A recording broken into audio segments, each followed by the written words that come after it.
Planos econômicos, senhoras e senhores. É um tema amplo, é um tema que está sendo atualmente discutido tanto no STF como no STJ. Eu gostaria de, antes de mais nada, entender um pouquinho. Tem algum advogado de banco aqui presente? Só para a gente saber. Não, né? Muito bom. Talvez eu conte alguns segredinhos para Vossas Excelências, e eu gostaria que mantivéssemos em segredo aqui entre nós. Não gostaria que os nossos banqueiros soubessem. Mas é um tema amplo, é um tema que que podemos ficar aqui horas discutindo, quiçá dias, mas eu entendo que Vossas Excelências têm os compromissos, eu não vou tomar muito tempo de Vossas Excelências. Mas existem, com relação a esta questão de planos econômicos, 4 principais planos, que são os 4 principais planos que eu gostaria de discutir hoje, que é o Plano Bresser, o Plano Verão, o Plano Collor I e o Plano Collor II. Existem outros planos econômicos na nossa história, mas são esses os principais, são esses o objeto de discussão, tanto em STF como em STJ. E, cronologicamente, eu vou começar pelo Plano Bresser, que é o primeiro plano econômico editado aí pela Resolução 1338, que foi publicado no dia 15 de junho de 1987. Mas antes de entrar especificamente na resolução do Plano Bresser, eu necessariamente, obrigatoriamente, tenho que falar para Vossas Excelências alguns acontecimentos anteriores, e eu começo pelo Decreto-Lei 2284, que foi publicado em março de 1986. Neste Decreto-Lei, em específico, criou-se a OTN, que é a Obrigação do Tesouro Nacional. Também criou-se critérios para a correção monetária das cadernetas de poupança. E, dentre outros critérios, dentre outras definições, o Decreto-Lei referido, ele determinou que, de 1º de dezembro de 1986 até 28 de fevereiro de 87, as cadernetas de poupança seriam corrigidos pela variação entre IPC e LBC. IPC é o Índice de Preço ao Consumidor e LBC, letras do Banco Central. Aquele índice, aquele indexador de correção monetária que apresentasse o melhor resultado para o investidor, seria ele escolhido e utilizado para a correção monetária. Ficou assim, então, definido até a resolução número 1216, de novembro de 86, que mudou a regra e definiu o seguinte: não, a partir de fevereiro de 87, as cadernetas de poupança terão como indexador a OTN, e a OTN obedecerá às letras do Banco Central como critério de correção monetária. Em fevereiro de 87, isso mudou novamente pela resolução 1265. Essas resoluções, senhoras e senhores, são editadas pela nossa autoridade monetária, Banco Central do Brasil. A resolução de fevereiro de 87 mudou novamente a regra e ficou definido que a OTN teria como indexador de correção monetária a variação entre IPC e LBC. Um pouco complicado, isso eu entendo. Até junho de 87. E a partir de julho de 87, as letras do Banco Central. Mudou-se novamente, no dia, eu gostaria de atenção à data de edição da Resolução 1336, que é do dia 11 de junho de 87. Ficou definido, não, muda de novo, e a partir até dezembro de 87, a OTN obedecerá o IPC ou LBC, aquilo que melhor apresentar o resultado. Então veio a Resolução 1338, que foi publicada no dia 15 de junho de 87, chamado Plano Bresser, apelidado de Plano Bresser, que teve como definição que em julho, no mês 7 de 87, as cadernetas de poupança serão corrigidas pela LBC, não mais o IPC como variação. E a partir de agosto de 87, IPC ou LBC. E o que aconteceu? Por que isso gerou uma enxurrada de processos judiciais. Vejam, a data 15/6/87, em 15 de junho de 87, ficou definido que em julho, dali 15 dias, seria alterado um indexador de correção monetária. Acontece, senhoras e senhores, que uma caderneta de poupança é um contrato bilateral, é um contrato sinalagmático, importa direitos e obrigações para ambas as partes. E um contrato de poupança, ele se aperfeiçoa no momento em que o poupador, o investidor, entrega o dinheiro à instituição financeira, à casa bancária. Nesse momento fica determinado o seguinte: a minha obrigação de investidor é entregar um determinado dinheiro ao banco e deixar esse dinheiro por 30 dias com o banco. Essa é a minha obrigação. A obrigação da casa bancária é: faz o que quiser com o dinheiro durante esse trintídio, durante esses 30 dias, mas ela vai me devolver esse dinheiro depois no 30º dia, com, evidentemente, correção monetária e também com juros remuneratórios. Ela remunera o meu capital percentual de 0,5%. Esse é o contrato. E por isso ele se aperfeiçoa quando eu entrego o dinheiro. É a tradição. Entreguei o dinheiro, o contrato está aperfeiçoado. Ora, a resolução 1338 e nenhuma outra lei pode ostentar efeito retroativo e voltar no tempo para alterar esse contrato que foi firmado entre investidor e poupador. Então, as cadernetas de poupança que se iniciaram ou se renovaram, porque caderneta de poupança tem outro aspecto. Quando eu entrego o dinheiro ao banco, esse dinheiro vai ficar lá por 30 dias e eu deixo ele, não quer dizer que o contrato está se prorrogando, quer dizer que o contrato está se renovando. A cada trintídio, o contrato se renova. Então, as cadernetas de poupança que se iniciaram ou renovaram nesse período, nesta primeira quinzena do mês de junho, não podem, pela resolução 1338, ser afetada, ser alterada, sob pena de ferir o direito adquirido e o ato jurídico perfeito firmado pelas partes. Nenhuma lei, menos ainda uma resolução, pode alterar direito adquirido, coisa julgada ou ato jurídico perfeito e acabado. Essa é a história do Plano Bresser. Acontece, senhoras e senhores, eu vou contar um segredinho aqui. Está todo mundo me ouvindo? Eu vou contar um segredinho aqui, é segredo nosso, não vamos contar para as casas bancárias.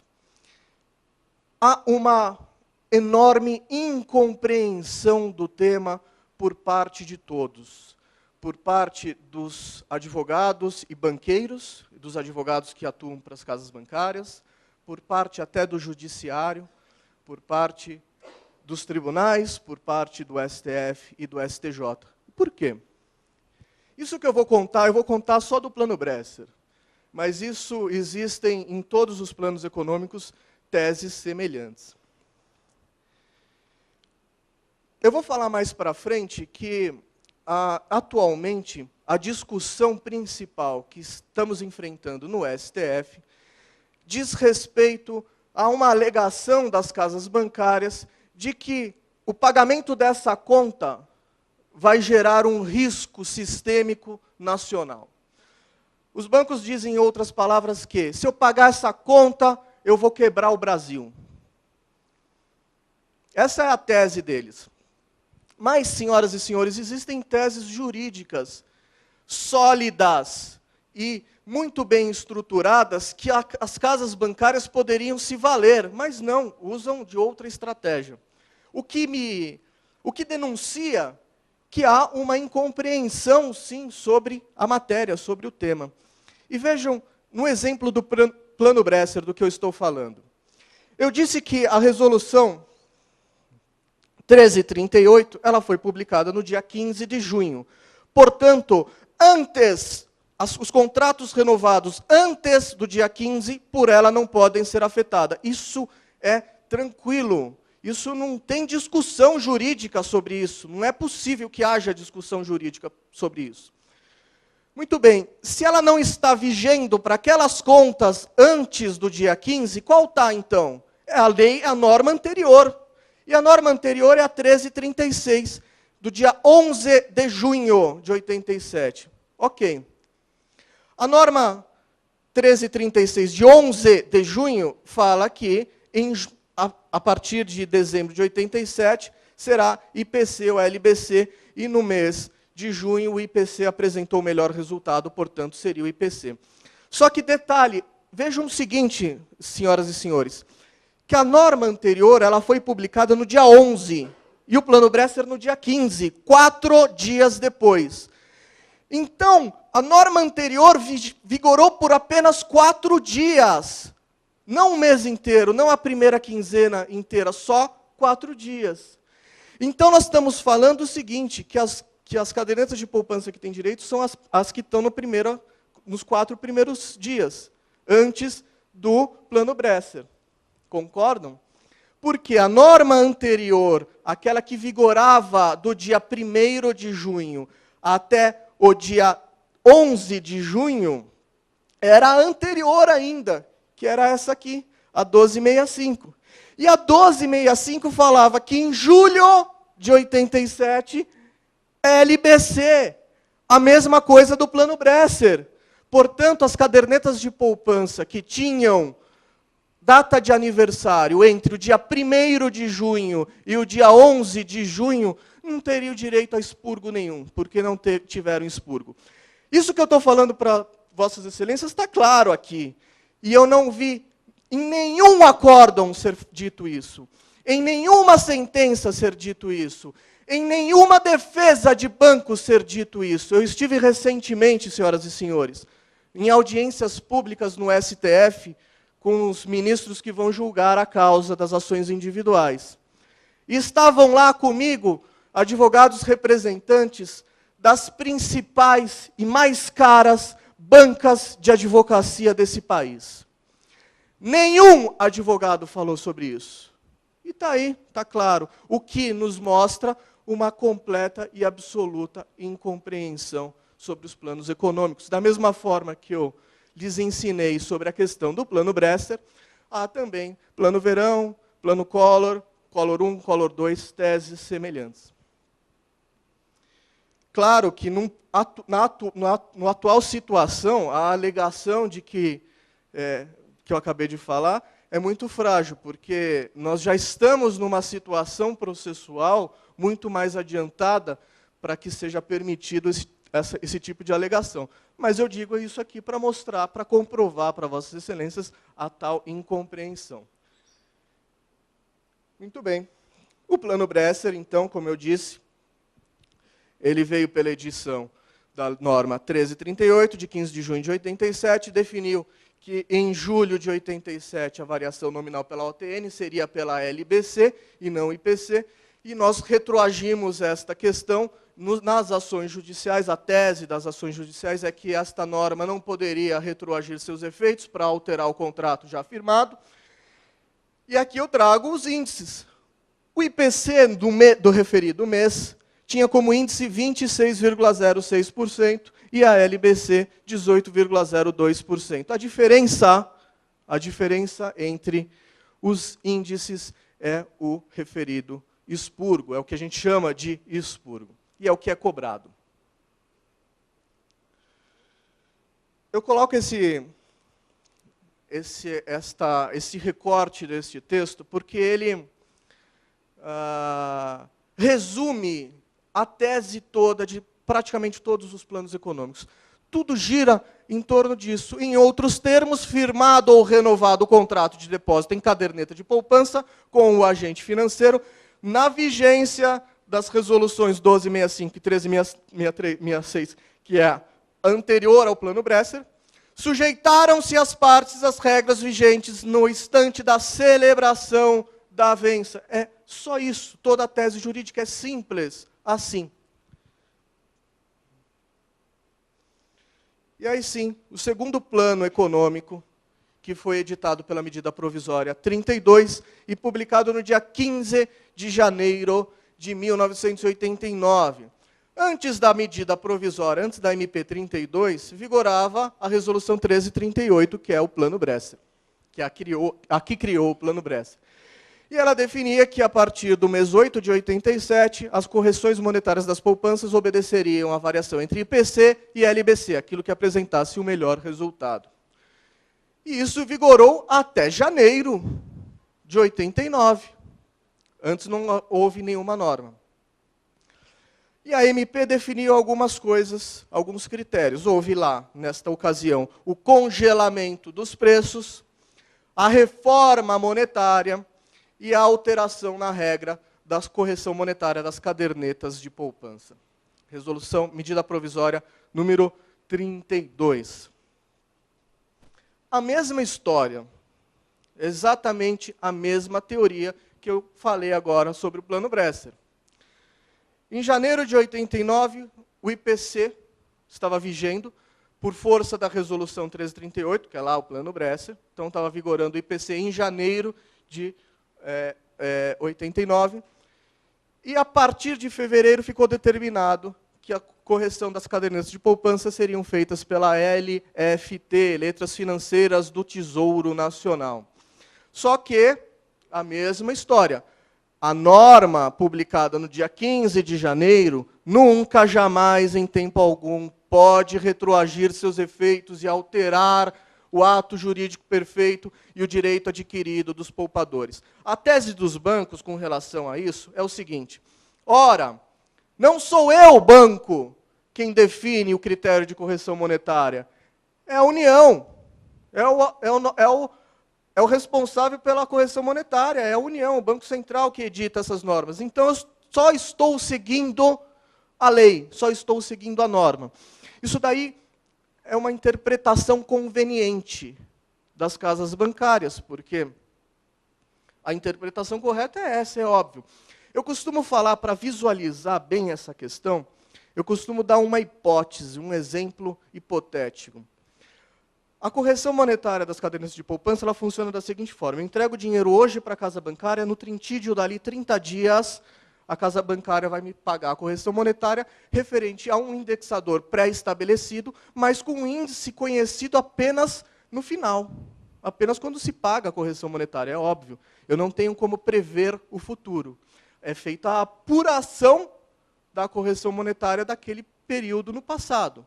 Eu não tenho como fazer isso no futuro. Se eu tivesse, se fosse possível estabelecer qual é a correção monetária futura, e o banco fizesse o seguinte: olha, nós vamos fazer esse contrato hoje, o indexador de correção monetária é o IPC hoje, está vigendo, e o IPC nos ensina que a correção monetária é de 42,72%. Eu recebo os seus R$100, poupador, e já vou creditar R$ 42,72 na sua conta. Só que, por contrato, você tem que deixar por 30 dias, e daqui 30 dias eu devolvo R$ 142, ok? Ok. Se isso tivesse ocorrido, e no meio do caminho houvesse alteração do indexador de correção monetária, o banco ia lá tirar R$ 42 e deixar só R$ 22,35? Não. Ia continuar esse valor, porque foi isso que foi feito no início do contrato. Foi isso que vigorou no início do contrato. Simples assim. Então, é a interpretação conveniente do banco, da casa bancária, em pagar o índice menor, claro. Eu comecei a atuar nessa questão de planos econômicos, defendendo especialmente construtoras. E a tese era o seguinte: as construtoras tinham o financiamento da obra pelas casas bancárias, e no contrato de financiamento ficava estabelecido que as parcelas seriam pagas, corrigidas monetariamente, segundo o mesmo critério da caderneta de poupança, igualzinho. E as casas bancárias pagaram para o poupador o índice menor. Então eu entrei lá e cobraram dos mutuários e das construtoras o índice maior. Então eu entrava com ações judiciais para pleitear o índice menor, 22,35%, porque o contrato que eu tinha com o banco assim ensinava. E foi-se, nesta ocasião, já estava sendo pacificado nos tribunais a questão dos planos econômicos, e eu estava tomando perdendo todas as causas nesse sentido. Então eu migrei e passei a advogar para os poupadores, porque eu entendi qual que era a real situação desta questão. Então é simples, foi interpretação conveniente da casa bancária pagar aos poupadores o índice menor. Muito bem, senhoras e senhores. Aí sim, há alguma dúvida com relação a... Mais para frente nós vamos poder debater tudo isso, mas se alguém quiser me interromper, por favor, fique à vontade e pergunte o que quiserem. Terceiro plano econômico que está sendo discutido é o Plano Collor I. Quando eu, em palestra, discussão com cliente, debates, onde eu estou, e eu menciono o Plano Collor, invariavelmente, eu vejo o semblante de muitas pessoas, as pessoas que viveram isso, mudarem imediatamente. Eu tenho a impressão que há um visceral sentimento de ódio aflorando a pele das pessoas só de ouvir falar em Plano Collor. E é com toda a razão que eu vejo isso, que as pessoas têm esse sentimento. Eu tenho um cliente no meu escritório que o pai, que já morreu, ele é cliente de algumas questões, inclusive plano econômico. E o pai tinha construtoras, tinha uma vida muito boa, a família tinha um padrão de vida alto. E a partir desta situação, desta ocorrência, a partir de 1990, ele quebrou. Ele passou a ter um sem número de dívidas com bancos, ele passou a ter um sem número de ações de reclamações trabalhistas de seus funcionários, ele quebrou, a família inteira quebrou, ele perdeu a empresa e perdeu o que ele tinha de posses pessoais.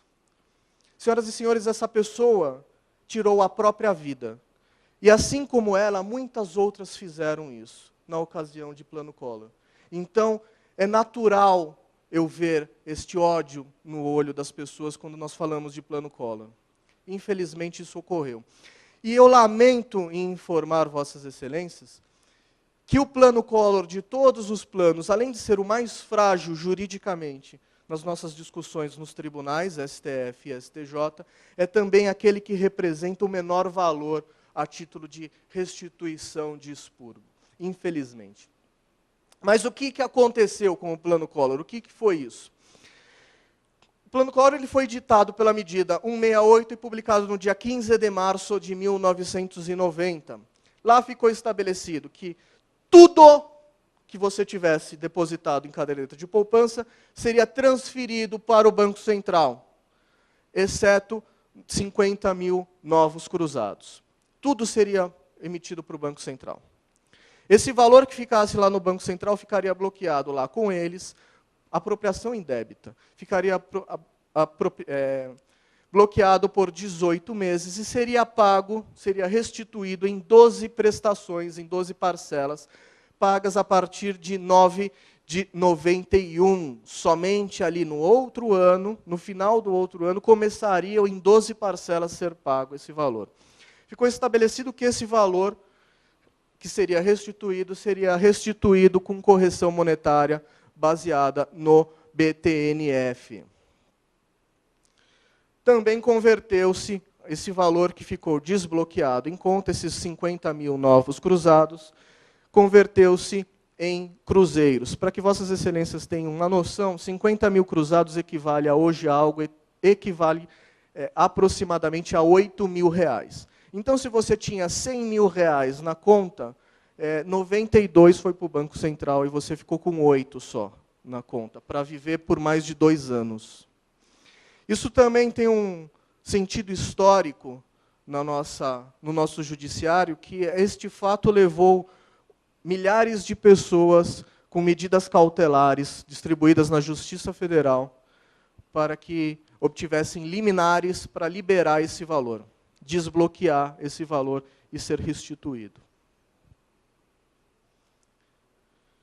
O que aconteceu no Plano Collor? Por que ele movimenta essas ações judiciais? Ele foi criado de uma forma... Está muito alto assim ou tá bom? Tá bom? Ele foi atropelado, tumultuado, feito de qualquer jeito. E o problema está no artigo 6º da norma. O artigo 6º ele vai definir que os valores bloqueados, aqueles valores ali transferidos para o Banco Central, serão corrigidos pelo BTN fiscal, pelo BTNF. Porém, não se falou em nada, em nenhum momento foi dito qualquer coisa com relação aos 50 mil novos cruzados ali, que ficou em conta poupança. Ora, senhoras e senhores, se a norma revoga parcialmente a norma anterior, vigora, com a parte não revogada, a norma anterior. Então, as cadernetas de poupança, por óbvio, deveriam ser corrigidas pelo IPC, pois vigorava da norma anterior. O IPC, lá daquela resolução, daquela emenda constitucional número 32. Essa é a principal teoria. A autoridade monetária, ao perceber o seu erro, ao perceber que a sua omissão com relação aos valores que ficaram desbloqueados, que ficaram liberados, editou a medida provisória número 172, no dia 17, 2 dias depois, no dia 17 de março de 1990. E vejam que um detalhe interessante, senhoras e senhores. Como que eu falei até agora, eu tenho razão. O próprio titular do direito das correções monetárias, que é a nossa autoridade monetária, ela percebe que os planos anteriores falharam com relação à questão do direito adquirido. E ele não faz o mesmo, não comete o mesmo erro aqui. Então, na MP 172, ele define que, na primeira quinzena de março, vai valer o IPC, que é o mês anterior. Por quê? Porque a medida provisória 168 é do dia 15. Então, eu não posso retroagir agora efeitos e mudar aquilo que começou antes do dia 15. Então, na primeira quinzena, março, vale o IPC e o percentual é de 72,78%. Na segunda quinzena de março, muda agora, então vale a MP 168 e vamos utilizar o BTN fiscal. Em abril, salvo os depósitos da segunda quinzena, evidentemente, porque é o BTN, mais uma vez, ele respeitando o direito adquirido, vale aí o IPC de 84,32% e em maio, a partir de maio, o BTN fiscal. A MP, senhoras e senhores, 172, ela foi revogada pela MP 174, que foi revogada pela MP 180, que foi revogada pela MP 184, que não foi convertida em lei. Portanto, deixa de existir no nosso sistema jurídico. A medida provisória que não é convertida em lei, ela cessa, perde os seus efeitos. Então, essa é a tese do Plano Collor. Ora, se a medida provisória 168 não definiu aqueles valores desbloqueados, qual seria o indexador de correção monetária, vale o anterior, lógico. E o anterior nos ensina que é o IPC, de 72,78%. A mesma tese, não há. E aqui ainda o próprio legislador nos ensina isso, nos ensina que a autoridade monetária não pode, e a Casa Bancária menos ainda, não pode conceder efeito retroativo à norma e alterar aquilo que foi feito antes. Muito bem. Só uma observação, em abril de 1990 o IPC era de 84,32% para todo mês, e em maio de 90 o IPC foi de 44,80%. E em junho? Porque aquela MP 189, ela foi editada no dia 30 de maio de 1990. E aqui houve a falha. Ele acertou ali antes, na questão do direito adquirido, e errou aqui. De novo, mais uma vez. Porque a MP 189, ela fala que em junho, ou seja, a partir de amanhã, aqueles contratos que se iniciaram ou renovaram ontem, vai mudar. Não vai mais ser o IPC, e sim o BTN fiscal do dia 1º de junho. E aqui eu coloco com relação a isso, exatamente a mesma tese. Não pode a norma alterar o contrato que foi feito antes. E aqui uma ideia. No mês 5 de 90, o IPC era de 44,80% e BTN de 0%. Se Vossas Excelências procurarem os valores históricos das cadernetas de poupança em qualquer site que demonstre isso, Vossas Excelências vão encontrar isso aqui. No mês de maio de 1990, o índice de correção monetária está 0. Não é. Não deveria ser. Deveria ser 44,80%. Em junho de 1990, olha que coisa interessante. O IPC era de 2,49% e o BTN de 5,38%. Ah, então saímos prejudicados, né? Porque vale o IPC. Não.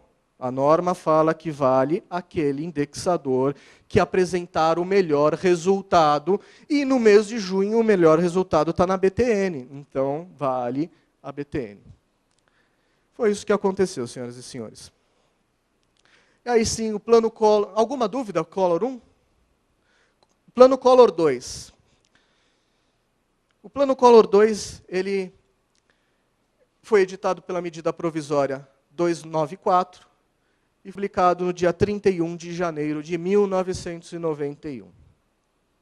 Em 1991, a partir desta MP, aconteceram algumas situações muito relevantes e muito importantes para os investidores de caderneta de poupança. Houve, em primeiro lugar, por essa medida, a extinção do BTN, não existe mais, e foi criado a TRD, que é a taxa referencial diária. Também houve um significativo uma importante mudança nos critérios de correção monetária, porque antes, todo o mês era corrigido, todas as poupanças, independente da data de aniversário, era corrigido pelo mesmo índice, que era a variação mensal do mês anterior. A partir de agora, não, é diária. O indexador de correção monetária, que não é indexador de correção monetária, vejam bem, senhoras e senhores, o TR não é indexador de correção monetária, mas tudo bem. Ela é diária. Então, depende da data de aniversário da sua conta poupança. A cada dia de aniversário, a cada dia de rendimento, vai ter um indexador, um índice de correção monetária diferente. E ficou definido o seguinte, e esse é o objeto de todas as ações. Para o mês de fevereiro, a norma ela foi publicada no dia 31 de janeiro. Para o mês de fevereiro, a poupança recebeu a atualização para cada dia, calculado da seguinte forma. BTN acumulado entre o último dia de rendimento e o primeiro dia de fevereiro. E, a partir do dia 1º de fevereiro até o dia do rendimento, do efetivo rendimento, a TR. Em outras palavras, senhoras e senhores, o trintídio de correção monetária, que ocorreu em janeiro, iniciou em janeiro e terminou em fevereiro. Os dias desse trintídio que estiverem dentro do mês de janeiro de 91, receberão correção monetária com base no BTNF. E os dias que estiverem no mês de fevereiro, receberão correção monetária pela TRD. Esta fórmula resultou numa situação também interessante. O BTNF foi de 20,21%. E a TR acumulada do mês foi de 12,77%. O que acontece, então? Se eu tenho uma caderneta de poupança que tem a data de aniversário no dia 1º, e ela se renovou, ou eu depositei, ou se renovou no dia 1º, o trintídio de correção monetária está compreendido integralmente dentro do mês de janeiro. Portanto, será recebido o BTN integralmente. Aquela conta que aniversaria no último dia do mês de janeiro, o trintídio, os 30 dias de correção, estarão integralmente dentro do mês de fevereiro. Então, ela integralmente receberá a correção monetária pela TRD. Eu coloco aqui a média, que é a diferença de um para o outro, que é de 15,82. É complicado isso, né? Mas, se houver alguma dúvida, eu tento explicar de alguma outra forma. A tese dos poupadores com relação ao Plano Collor II é exatamente a questão do direito adquirido. Aqui talvez vocês entendam um pouco melhor o que eu acabei de falar. Então, a norma que foi publicada no dia 31 de janeiro de 91, ela não pode voltar e alterar as cadernetas de poupança que se iniciaram, se renovaram antes dela.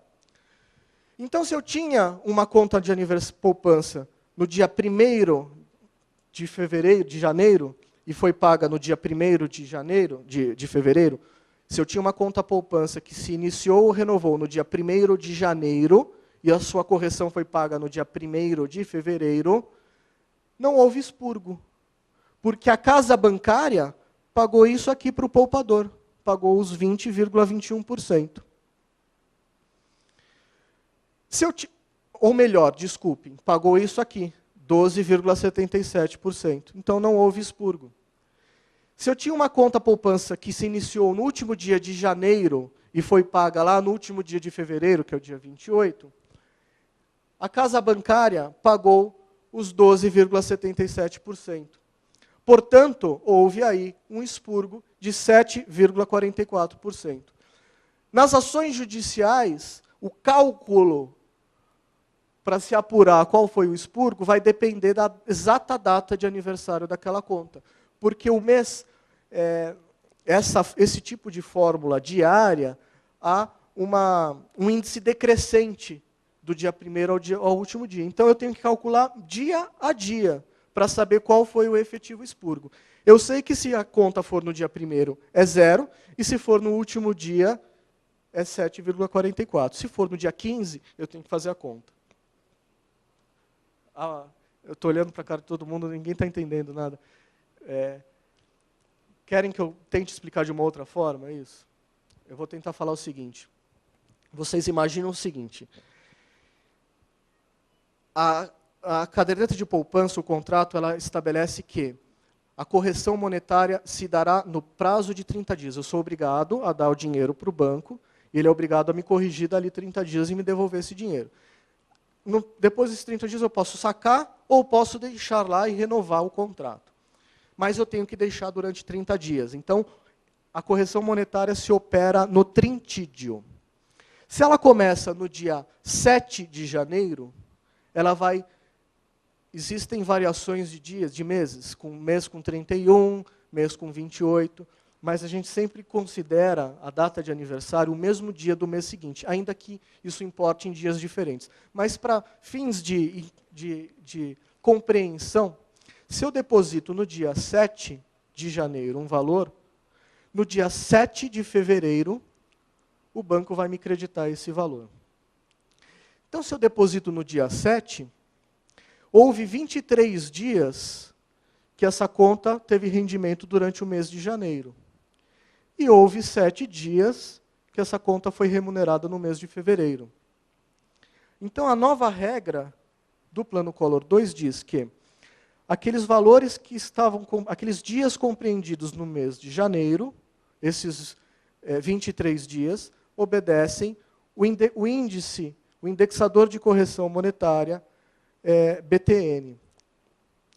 E os 7 dias que eu estava lá no mês de fevereiro sendo corrigido, obedecerão a TRD. Então, a gente vai pegar todos esses dias e todos esses índices e apurar uma média, para se levantar qual que é o índice, qual que é o percentual de correção monetária. Todo o mês de janeiro, o índice de correção monetária foi de 20,21%, apurado pela BTNF. E todo o mês de fevereiro, o índice foi de 12,77%. Então, se eu depositei no dia 1º de janeiro aquele dinheiro, no dia 1º de fevereiro eu tinha que ter o rendimento. Então, não houve rendimento durante o mês de fevereiro, apenas no mês de janeiro. Então, o índice é aquele do mês de janeiro, que é 20,21%.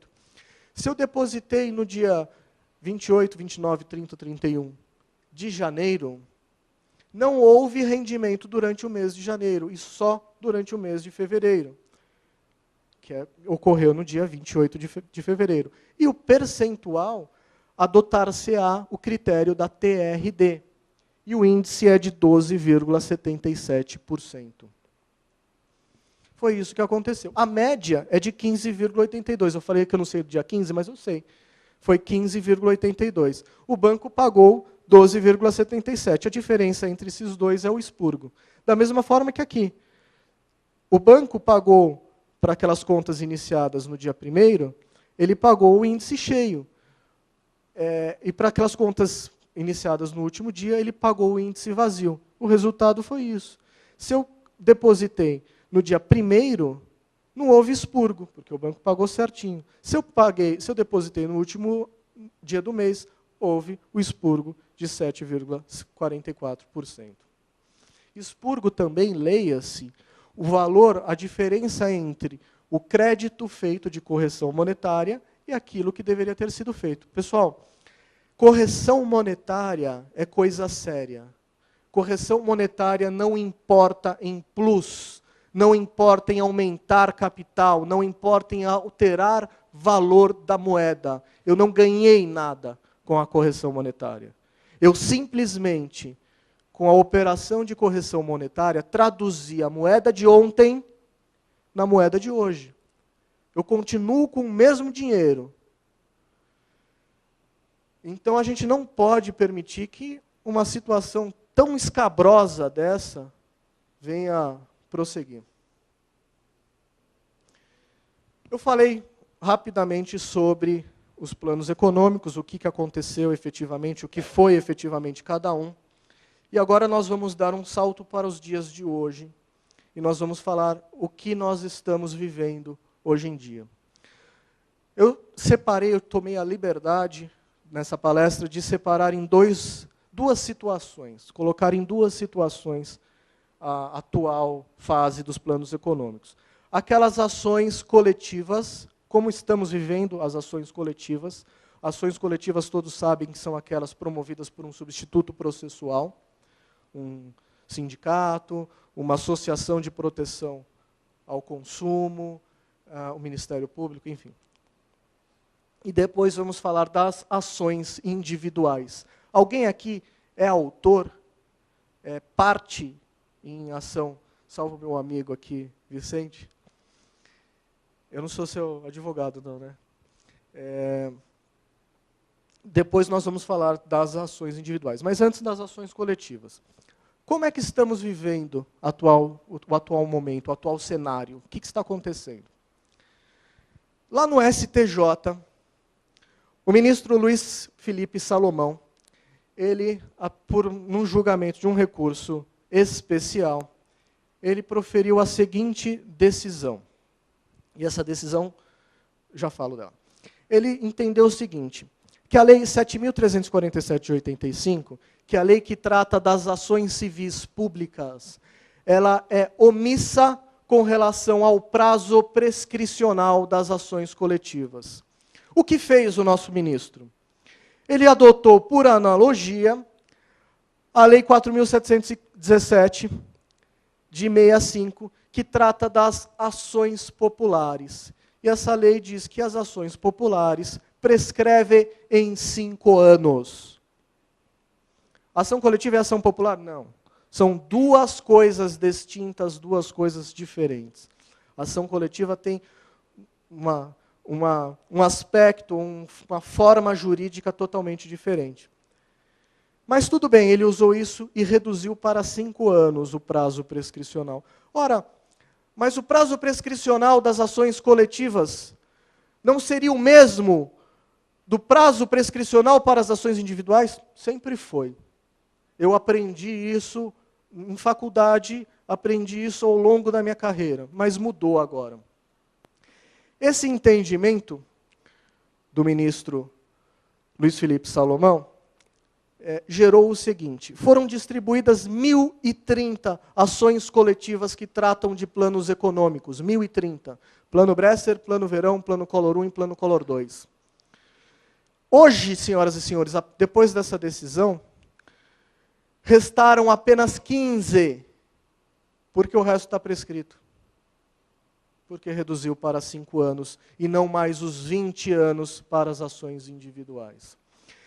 Esta decisão não está transitada em julgado por força de um recurso, de um agravo regimental que foi interposto por uma associação de proteção ao consumo. Mas nós não acreditamos no sucesso desse recurso. Nós piamente cremos que esta decisão do STJ vai prevalecer. Então, das 1.030 ações, apenas 15 irão persistir até o seu final, dependendo ainda do julgamento do STF, que a gente vai chegar lá. Essa decisão do ministro Salomão, ela gerou a seguinte situação.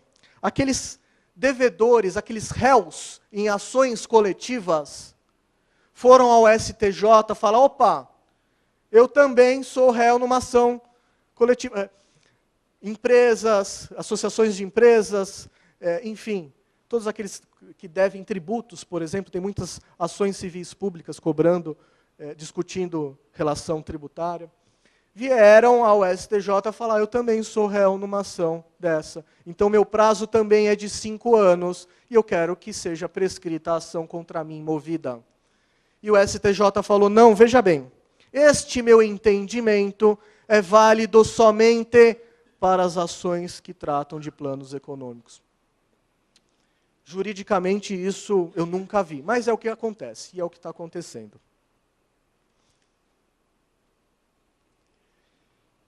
Eu numerei aqui as 5 ações coletivas válidas para o Estado de São Paulo, que já transitaram em julgado e já tiveram início nos seus cumprimentos de sentença. São eles: Bamerindos, Banco do Estado de Pernambuco, Banco do Estado da Bahia, Banco Nossa Caixa e Banco do Brasil. As ações coletivas movidas contra estes bancos já transitaram em julgado e as suas decisões valem aqui para o Estado de São Paulo. Quem tiver conta, quem teve conta, corre e vai pleitear o seu direito nessas ações coletivas. Eu vou aguardar quem quiser copiar. Eu vou disponibilizar isso também, no final. Eu posso disponibilizar todos os slides e as decisões que eu venho tratando aqui. Para quem quiser, eu mando por e-mail. Tá?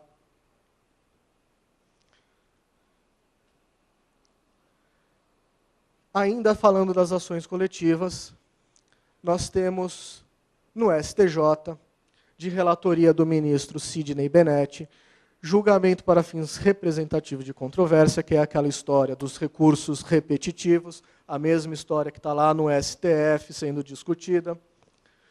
Em sede deste recurso especial aqui, ele consolidou a tese de que, se a prescrição para as ações coletivas é de 5 anos, a prescrição para executar o cumprimento da sentença dessas ações coletivas também vai obedecer o mesmo prazo, e é de 5 anos, não mais 20 anos, como era antigamente.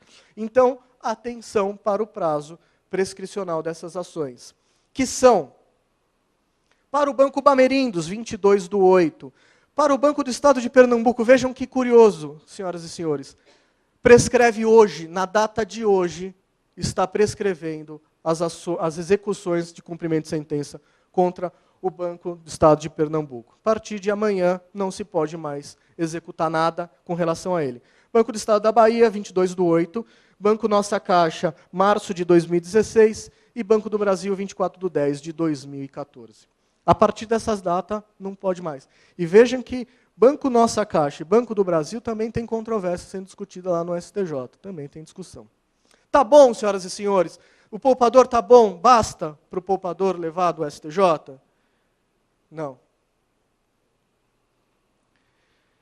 Em sede do recurso especial, número aqui presente, o ministro Sidney Bennett está julgando o prazo prescricional, está julgando o prazo inicial de contagem dos juros moratórios para as ações coletivas. Senhoras e senhores, juros moratórios, ele foi criado pelo seguinte propósito. Eu vou ser demandado num processo judicial, na qual eu creio que eu sou devedor, mas eu vou utilizar o nosso sistema para procrastinar os efeitos dessa ação e pagar lá no final. Eu vou pagar ao credor, a título de indenização, os juros moratórios, que são os juros legais definidos por lei, de 1% ao mês atualmente. E quando que passa a iniciar os juros moratórios? A partir da mora, é óbvio. E quando que é a mora? Num processo judicial se estabelece a mora quando a parte é cientificada da existência desta ação, quando ela toma conhecimento jurídico da existência dessa ação, portanto, é a partir da citação. A partir da citação, vale juros moratórios. O que as casas bancárias têm feito numa estratégia aética, se não, para não dizer outra coisa?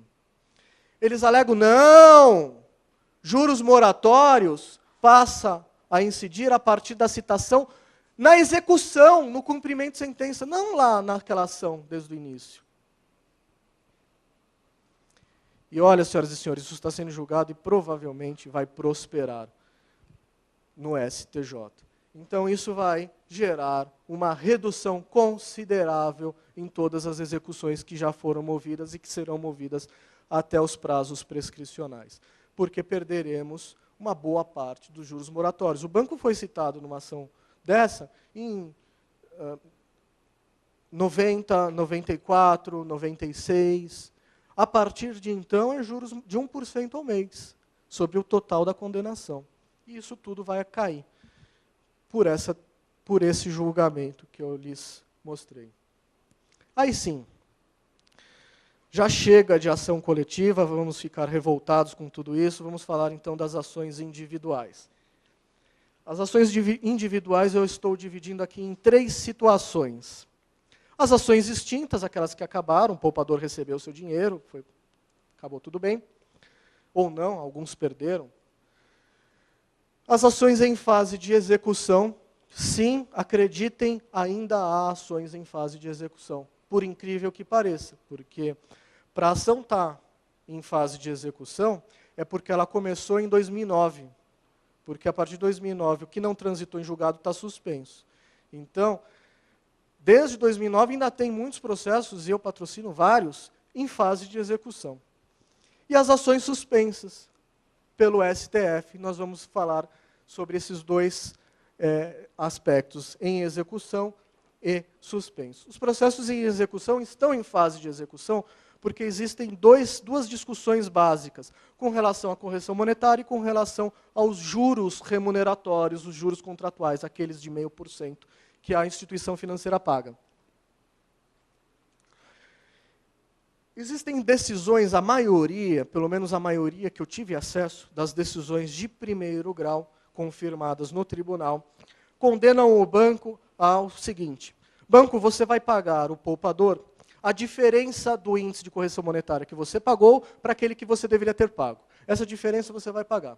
Esse valor dessa diferença você vai corrigir monetariamente, segundo os índices de correção monetária válidos para as ações judiciais, segundo os índices do Tribunal de Justiça de cada estado, ou segundo o índice da Justiça Federal. E você vai pagar, além disso, como principal condenação, você vai pagar os juros remuneratórios de 0,5% ao mês, porque esse valor, essa diferença, presume-se que está ainda com o banco. E se está ainda com o banco deve remunerar o poupador segundo o contrato, e a remuneração é de juros de 0,5% ao mês. Contudo, existem decisões de todo tipo. Eu já vi cada decisão, cada sentença que é de cair os cabelos. Aliás, eu fiz implante por causa dessas ações de plano econômico. Existem decisões que definem que a correção, que essa diferença deve ser corrigida até hoje, segundo os critérios da própria poupança. poupança não é critério de correção monetária. Ok, mas assim prevaleceu. E o que acontece? Por que se discute isso? Porque aquele sujeito que tinha ação do plano Bresser e teve como condenação, o banco foi condenado a pagar correção pela poupança, a correção vai passar pelo expurgo do plano verão, vai passar pelo expurgo do plano Collor 1, vai passar pelo expurgo do Collor 2, e o seu valor vai ser reduzido em mais de 150% hoje. Eu falei que correção monetária é coisa séria. Se você corrige dessa forma um valor, numa condenação judicial, você está sendo expurgado duas vezes. Está sendo expurgado pela Casa Bancária e está sendo expurgado pelo Poder Judiciário. Por uma incompreensão, como eu disse, sobre o tema, porque o juiz determinou. É lógico, o juiz determinar que seja corrigido pela poupança tem todo o sentido do mundo. Ora, se é poupança, o banco não pagou, ficou com o dinheiro, é como se tivesse numa conta poupança até hoje. Mas para fins de correção monetária, não funciona assim. Então, essa discussão vai sendo levada. O exequente, o poupador, apresenta a sua conta, o banco vai impugnar a sua conta invariavelmente. O juiz manda, não vai ler conta nenhuma, ele vai mandar para o contador judicial. O contador judicial, hoje já sabe, mas em meados de 2007, 2008, eles não sabiam fazer essa conta, não. Então, eles faziam tudo errado. Aí você tinha que impugnar a conta do contador, voltava para o contador errava de novo, voltava para o contador, o juiz se enchia, decidia, errava, você tinha que agravar, ia para o tribunal, voltar. Está até hoje, discutindo-se isso. Porque houve essa incompreensão de como corrigir monetariamente. A outra questão também que nos faz arrancar cabelos, é os juros remuneratórios. Por duas razões. Uma nas decisões que não foram incluídos os juros remuneratórios, e é óbvio que eles são devidos, e outros porque o contador judicial não sabe calcular juros remuneratórios. Porque juros remuneratórios é juros de caderneta de poupança. É aqueles juros que se capitaliza mês a mês. Portanto, são juros compostos, não juros simples. Se são 100 meses e 1% de juros, você não pode simplesmente aplicar 100%. Você tem que fazer o cálculo mês a mês. Você aplica 1%, tem o resultado. No mês seguinte, aplica mais 1% sobre o total, incluindo os juros do mês anterior, e assim por diante. Por incompreensão, algumas ações ainda se discute. Inclusive em rescisória, eu tenho ações rescisórias por conta de incompreensão dos juros remuneratórios. Senhoras e senhores, as ações que estão suspensas. A senhora que falou que tinha ação, ela está suspensa ou a senhora já recebeu? Está suspensa. As ações que não transitaram em julgado, ou aquelas que não estavam já na fase de conhecimento, no processo de conhecimento, ou seja, antes da sentença de primeiro grau. Resumindo, os processos que estavam em sede de recurso, seja qual for, todos foram suspensos pelo ministro Dias Toffoli, que, reconhecendo a repercussão geral, a existência de recursos repetitivos tratando do mesmo assunto, determinou a suspensão de todos os processos para que seja julgado de uma vez só e vale aquele julgamento para todo mundo. Mais para frente eu vou contar um aspecto muito curioso sobre isso. Mas, para que Vossas Excelências entendam, o julgamento que se iniciou em novembro agora, passado, e era para ser concluído em fevereiro, julgamento este que eu participei, sustentei oral lá, ele teve como paradigma 2 recursos extraordinários de relatoria do ministro Dias Toffoli, que são aqueles que ele chamou à conclusão para suspender tudo, mais 2 do Gilmar Mendes e mais uma DPF 165 de relatoria. Essa DPF foi movida pela CONCIF, e é de relatoria do ministro Ricardo Lewandowski. Por que isso? Porque aquele recurso que o Dias Toffoli usou para suspender não trata de todos os planos, não. É um plano Bresser, outro plano Verão. E o Collor. Então a casa teve que se compor, fazer um arranjo e incluiu 2 recursos extraordinários de relatoria do Gilmar Mendes para que o julgamento tenha efetividade, claro. Eu vou citar um histórico, uma cronologia de acontecimento que é muito curioso, senhoras e senhores. Vejam vocês. No dia 5 de março de 2009, eu estou com 1900 agora, de 2009, foi distribuída pela CONCIF, Confederação do Sistema Financeiro Nacional, foi distribuída a ADPF 165. Na distribuição dessa ação, a ADPF pedia liminar para que o STF suspendesse todas as ações de plano econômico. Esta ação ela foi distribuída para o ministro Ricardo Lewandowski, e no dia 13/3, o ministro Lewandowski indeferiu por absurdo esse pedido liminar. Vejam que curioso como é a estratégia da CONCIF. No dia 10 de julho de 2009, do mesmo ano, no dia 10 de julho, a CONCIF, se aproveitando do recesso da casa, do recesso da corte, na qual o ministro Lewandowski, relator que indeferiu essa decisão, estava de folga, e estava lá no plantão o ministro Gilmar Mendes, peticionou, ingressou com uma petição e foi lá pessoalmente pedir ao ministro Gilmar Mendes o reexame da liminar, outrora indeferido, contando que o ministro Lewandowski não estaria na casa, então poderia ter sucesso e suspender tudo. Foi indeferido no dia 10/7 de 2009. Detalhe muito importante. No dia 25/8 de 2010, agora lá no STJ, o STJ, em recurso repetitivo, julga esses dois recursos, reconhecendo o direito de todos os poupadores, e é um recurso muito extenso, eu vou disponibilizar para Vossas Excelências. Ele define todos os critérios das ações de todos os planos econômicos, Bresser, Verão, Collor 1 e Collor 2.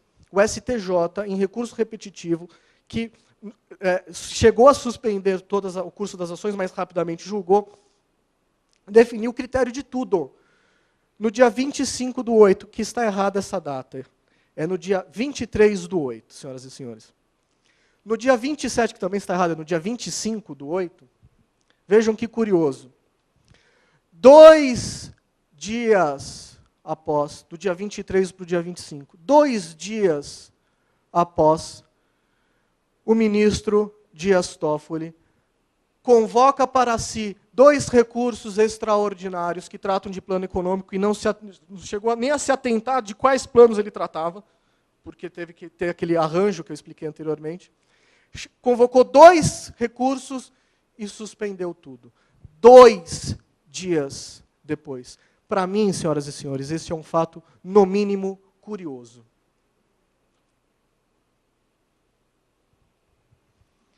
A principal... Bom, no STJ, o que vigora hoje são as discussões com relação a ações coletivas. E, especialmente, aquela ação que discute sobre a questão do início de prazo de juros e a questão da prescrição, que ainda não transitou em julgado. Mas, fora isso, o resto está no STF e está em sede deste julgamento aí que iniciou em novembro e que está se discutindo tudo isso. Não há, senhoras e senhores, nenhuma tese plausível ou uma tese razoável, jurídica dos bancos para se defenderem nisso. Se Vossas Excelências tiverem a curiosidade, assistam o julgamento. Verão que o julgamento que foi iniciado no dia 27 teve como sustentação os bancos.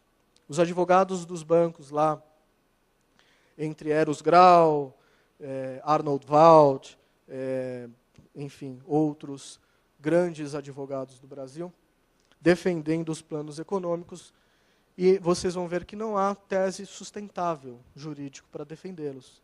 É só encheção. Porém, no dia seguinte, no dia 28, vocês vão ver, e isso não só pelo julgamento, pela sustentação oral, mas pelas peças juntadas no processo, vocês vão ver o que me causa muita estranheza, é a presença da União e do Banco Central do Brasil discutindo essas questões em favor dos banqueiros. E aí sim, senhoras e senhores, é o que me parece que a tese deles vem sensibilizando os ministros. A tese deles é a do risco sistêmico. Eles alegam que, se a gente pagar essa conta, se as casas bancárias pagarem essa conta, não haverá amanhã para o sistema bancário. Eles se valeram, a União se valeu, de um parecer elaborado pela FEBRABAN, Federação dos Bancos. A FEBRABAN, não tenho como aceitar que uma FEBRABAN apresente um laudo imparcial. Não dá para aceitar isso. É óbvio que é parcial. E a FEBRABAN, no seu laudo, ela avalia 11 bancos, inclusive a Caixa Econômica Federal. E ela apura que houveram 515 mil ações individuais distribuídas. No total, algumas já acabadas, outras extintas por qualquer razão, improcedência. 515 mil ações. Isso em 2008. Mas que a relevância maior de tudo isso não está nessas 515 mil ações, estão nas ações individuais, nas ações coletivas, que existem lá 1.030 ações coletivas, ou seja, todo mundo vai ter direito ao expurgo inflacionário. Então, todo mundo vai receber esses valores. E ele aponta, como valor estimado, 105 bilhões de reais. 105 bilhões de reais, senhoras e senhores. Sendo que 35 bilhões seria apenas a condenação da Caixa Econômica Federal, o que equivaleria a 3 vezes o seu patrimônio líquido. Então, vai quebrar a Caixa Econômica Federal se ela pagar isso. Conclusão do parecer da União. A União fala isso. O desarranjo macroeconômico resultante das perdas poderá comprometer por anos a sustentação do crescimento econômico do país. Por isso, estou aqui com base num parecer da FEBRABAN para pedir a improcedência de todas as ações individuais e coletivas. O resultado disso seria drástico, né? A senhora que move a ação, o meu colega e milhares de outros poupadores que, em caso de improcedência das suas ações, sofrerão o ônus da sucumbência. Então, e a gente que advoga para essas pessoas, vamos ter que defendê-las desse ônus, dessa sucumbência. Então, além das pessoas perderem os seus direitos, esse direito é evidente, é claro, além dela perder esse direito, elas vão sofrer consequências jurídicas financeiras. O economista Roberto Luiz Stroster, este economista, ele foi economista-chefe da FEBRABAN por anos. Ele saiu nesta ocasião, e não foi por marra, não foi por birra que ele fez esse parecer, não. Ele foi porque é um parecer real. Ele estima que em 31 de janeiro, estima não, ele apura, isso não é estimado, é apurado. É diferente dos 105 bilhões que é folclore. Ele apura 36 milhões de novos cruzados depositados nas cadernetas de poupança. Eu estou falando só do plano verão, porque o plano Bresser e o plano Collor utilizam outro critério, os valores são bem menores. O valor expressivo de tudo isso, considerando os 4 planos econômicos, está no plano verão. Não está no Bresser nem no Collor 1, muito menos no Collor 2, que é o mais frágil de todos. O economista apura que na primeira quinzena, portanto seria o momento em que as pessoas tinham direito, porque na segunda quinzena não tem ação nenhuma proposta, haveriam 48,39% dos depósitos. Ou seja, se você fizer uma análise linear durante o mês, você entende que na primeira quinzena do mês de janeiro, 48,39% dos depósitos estavam lá. Portanto, 17,5 milhões de novos cruzados. Esses 17,5 milhões de novos cruzados tiveram 20,46% de expurgo. que é a diferença entre o índice que o banco pagou para aquele que ele deveria ter pago.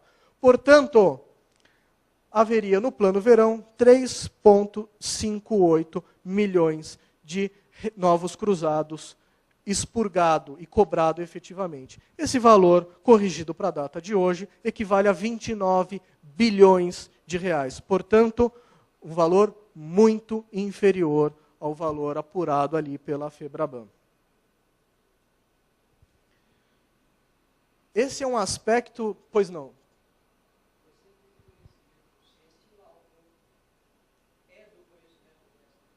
Sim, tudo que eu estou passando aqui, eu vou disponibilizar. Está nos autos. Tudo. De todos. Porque foi juntado tudo de uma vez só. Então, tudo que um recurso extraordinário ou a DPF recebem todos. Porque vai ser julgado conjuntamente. Isso foi um outro equívoco do STF. Porque são planos absolutamente distintos, como eu mostrei. Não dá para num acórdão, numa decisão, num julgamento, você julgar tudo isso junto. Você tinha que desmembrar em julgamentos. Até porque, outro aspecto relevante, o plano Collor 1 e o plano Collor 2 são planos mais frágeis juridicamente do que o Bresser e Verão. Então não haveria razão para estar. Mas sim, está tudo juntado lá. Inclusive, essas notas foram objetos de discussão nas sustentações orais. O advogado Luiz Fernando, que representava os poupadores, alegou isso. O meu colega Walter Fayad, lá de Brasília, que representa o IDEC, falou sobre isso. E esses documentos, sim, estão juntados. Esse documento em específico, do Luiz Trosser, é o mais antigo de todos, que envolve essa questão de discussão de valores efetivamente devidos. Um detalhe histórico, para que Vossas Excelências conheçam, em 2007, ocorreu um evento muito importante para tudo isso. Em 2007, às vésperas da prescrição do Plano Bresser, uma jornalista do jornal impresso Estado de São Paulo publicou uma matéria com o título: Bancos ficarão com 1,9 trilhões de reais dos poupadores. E explica que, a partir do mês de julho, haverá a prescrição, em quem entrou, quem não entra mais, e quem foi atrás do seu direito não vai mais poder. Portanto, esse dinheiro todo vai ficar com os bancos. Foi uma manchete sensacionalista, mas foi uma manchete que gerou o quê? No Brasil inteiro só se falava nisso nessa ocasião, em 2007. Eu, pessoalmente, atendia no meu escritório, entre rádio, televisão e imprensa escrita, 4, 5, 6 jornalistas por dia. Isso fez com que a população, em geral, tivesse muito facilmente acesso a essa informação. E como era tanta imprensa falando sobre isso, houve uma credibilidade no assunto muito grande, o que gerou milhares de ações propostas. Aqui na Avenida Paulista, na Justiça Federal, no Juizado Especial Federal, no prédio do Juizado Especial Federal, às vésperas da prescrição, haviam filas de advogados e estagiários, filas que davam mais de uma volta no quarteirão, com calhamaços de iniciais para serem distribuídas. É óbvio que isso gerou, até então, as casas bancárias elas se limitavam a apresentar suas defesas procrastinatórias nas ações individuais e as defesas procrastinatórias nas ações coletivas. Não faziam mais nada, eles estavam calmos. A partir desse momento, aí houve um movimento mais rigoroso das casas bancárias, por intermédio da FEBRABAN e da CONCIF, para a defesa dos seus interesses, levando aí a essa situação tanto no STJ como no STF. Mas sim, tudo juntado. Eu disponibilizarei por e-mail a quem quiser todos esses documentos, mas se vocês quiserem também, vocês podem ter acesso pela própria internet, no próprio recurso, porque esses documentos são públicos. É só baixar no seu computador, entrar no recurso, baixar no seu computador, você vai ter acesso a todos esses documentos. Esse é um aspecto extremamente relevante e importante para tudo isso, que são as provisões do banco, que foram apuradas em 2008. A provisão do banco funciona da seguinte forma: eu sou demandado judicialmente, eu banco, por lei, sou demandado judicialmente, e há um risco de eu ser condenado e pagar um valor, obrigatoriamente eu tenho que fazer uma provisão, eu tenho que provisionar o valor estimado, preferencialmente estimado para mais, desses valores, dessas possíveis condenações. Isso é provisionado junto ao Banco Central, é público.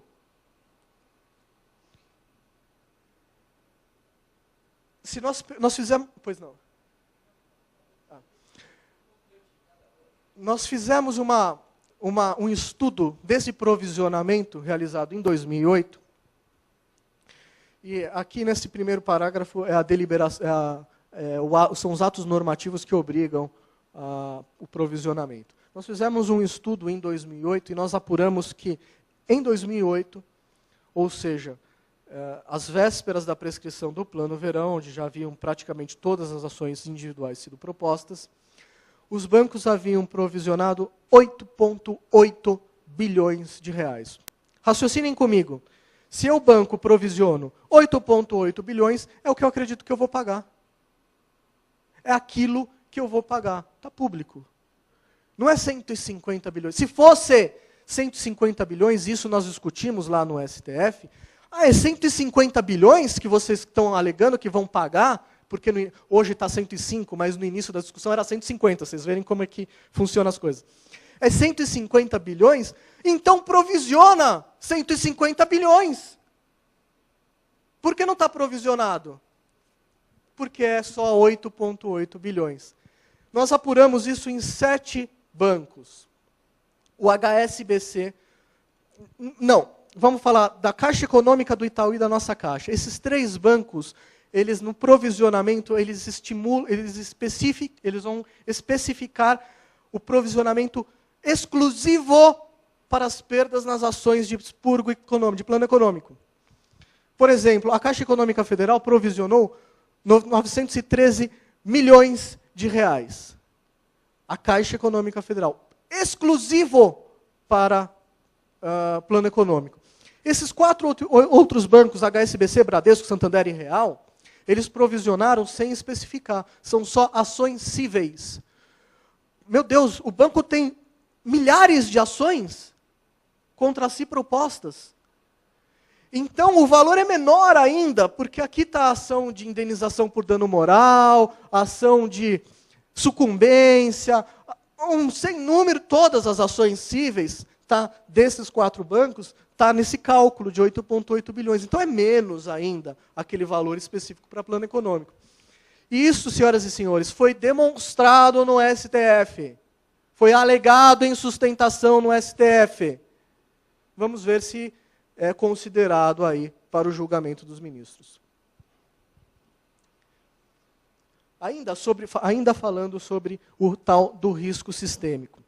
Alega-se o risco das ações coletivas. Ok, somente 515 milhões lá de pessoas entraram com a ação e muitas outras deixaram de entrar. Mas para quem deixou de entrar, as ações coletivas. Eles vão poder se valer das ações coletivas? Não. Primeiro lugar, a dificuldade das decisões, das sentenças transitadas em julgado, das ações coletivas, chegarem aos titulares dos direitos, é dificílimo. As pessoas não sabem. Em 2007, houve uma comoção popular.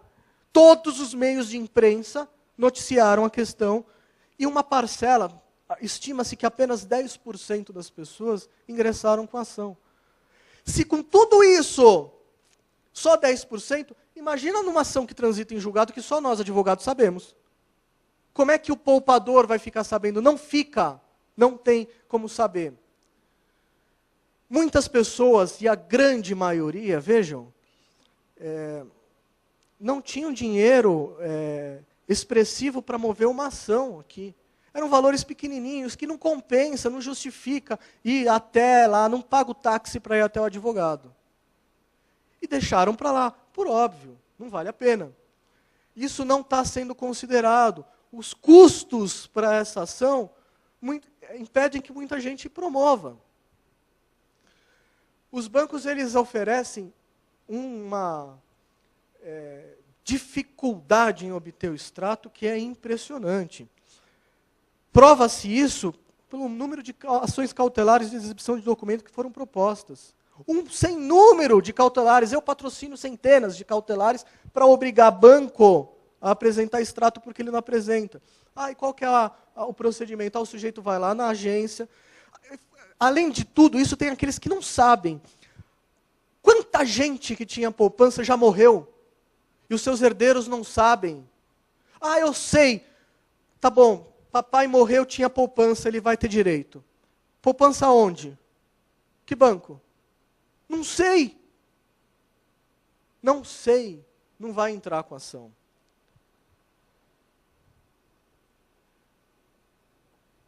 Existe uma discussão importante também com relação às ações coletivas, que é a abrangência territorial de cada ação coletiva.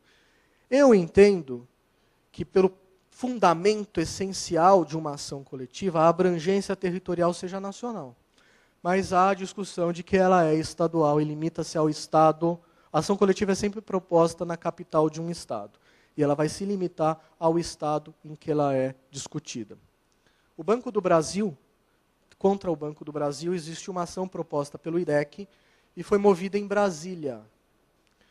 E lá a ação, na própria ação, pede que os efeitos daquela decisão sejam válidos para todas as pessoas do Brasil, independente de serem ou não filiadas ao IDEC, independente de residirem ou não no estado de Brasília.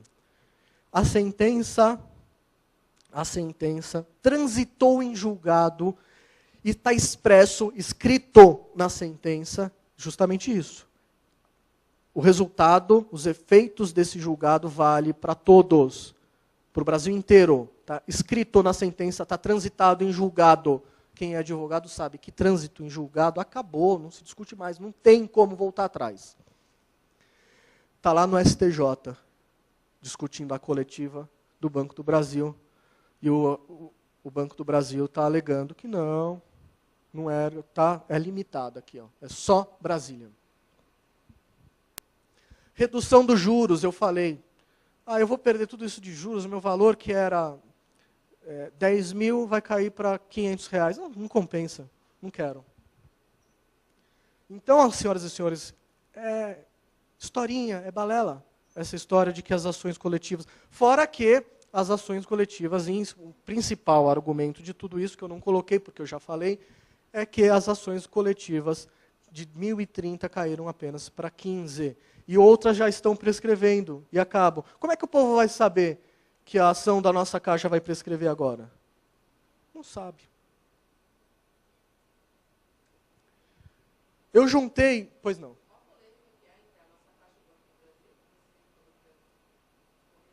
A polêmica entre o Banco da Nossa Caixa e o Banco do Brasil? Não, as ações elas têm sido propostas todas contra o Banco do Brasil. Tá? Mesmo aquelas que... Isso daí eu não tenho visto... tem a discussão. O banco apresenta esse argumento invariavelmente. Mas isso eu não vejo como algo relevante. O fato da nossa Caixa ter sido incorporada pelo Banco do Brasil, eu não vejo isso como um fator relevante. Tá? O que importa é que a ação da nossa Caixa, aquela ação coletiva proposta inicialmente contra a nossa Caixa, quem vai sofrer as consequências é o Banco do Brasil. Mas se eu tenho conta no Banco do Brasil, eu não posso me valer dessa ação, porque ela originalmente era contra o Banco Nossa Caixa. Eu tenho que só vale para quem tinha conta na nossa Caixa. Tá? Eu junto para o STF, o colega perguntou, isso aqui também está juntado lá. Um relatório do Banco Suíço, Credit Suisse. Esse banco, ele me consultou algumas vezes para fazer, até chegar nesse relatório. O que aconteceu? Os investidores estrangeiros que põem o seu dinheiro, a sua fortuna, nos bancos nacionais, ao verem, e não só nos bancos, em qualquer coisa, os investidores estrangeiros que põem o seu dinheiro no Brasil, ao verem manchetes dizendo o Brasil vai quebrar por causa dessas ações de plano econômico, eles falaram, opa, vamos sair do Brasil. E começou a haver aí uma fuga em massa de investidores do país. Vejam que eles deram um tiro no próprio pé. Este banco suíço, que é um responsável por um grande número de investidores, em questão de valores de investidores no Brasil, ele elaborou um relatório que eu traduzi e juntei no processo sobre essa questão. E o título deste relatório é Mais Fumaça do que Fogo. Esse relatório teve o apoio também de uma grande firma de advocacia, a MHM Law, que não é bem uma firma de advocacia, ela é uma firma de auditoria. A conclusão do Credit Suisse, ao avaliar toda essa questão, ao avaliar todos os elementos com rigor para apresentar aos seus investidores, vejam, ele é o intermediário do investimento, ele não pode errar. Estão falando aí de bilhões de dólares investidos. Ele concluiu que era apenas 26 bilhões de reais que os bancos todos juntos deveriam pagar. Mais fumaça do que fogo. É óbvio. Essa questão do risco sistêmico, senhoras e senhores, isso daí é absurdo. Eu não sei como que pode ser de uma discussão dessa na mais alta corte do nosso país. Para começar, que os processos não deveriam nem estar lá, né?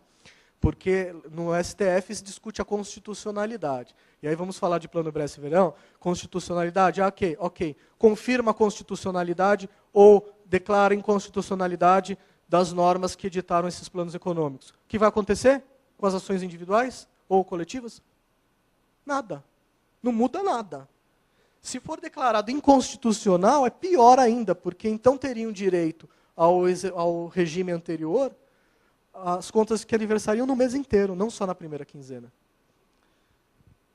Mas sobre o risco sistêmico, eu junto, isso está disponível a todos que queiram, o relatório do Banco Credit Suisse, que demonstra aritmeticamente, por fundamentos muito bem elaborados, que não é nada disso. Não há risco. Senhor investidor, não há risco. Fique tranquilo, continue o investimento. Para terminar, senhoras e senhores, eu trago aqui este fato que é muito importante, muito relevante para essa questão do julgamento no STF.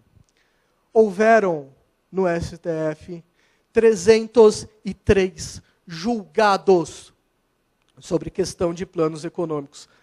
Senhoras e senhores, 303 julgados no STF é coisa demais.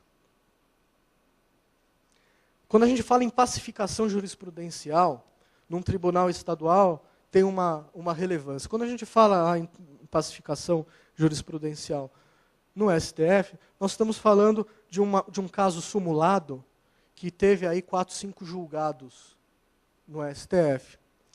E é tão extraordinário 4, 5 julgados no STF, que é extraordinário o suficiente para ser editada uma súmula. Mas aqui não, são 303 julgados.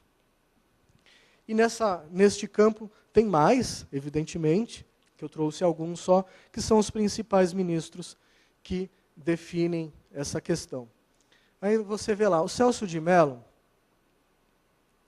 ele me pareceu no julgamento que antecipou o seu voto e que foi sensibilizado pela alegação de risco sistêmico, no próprio julgamento.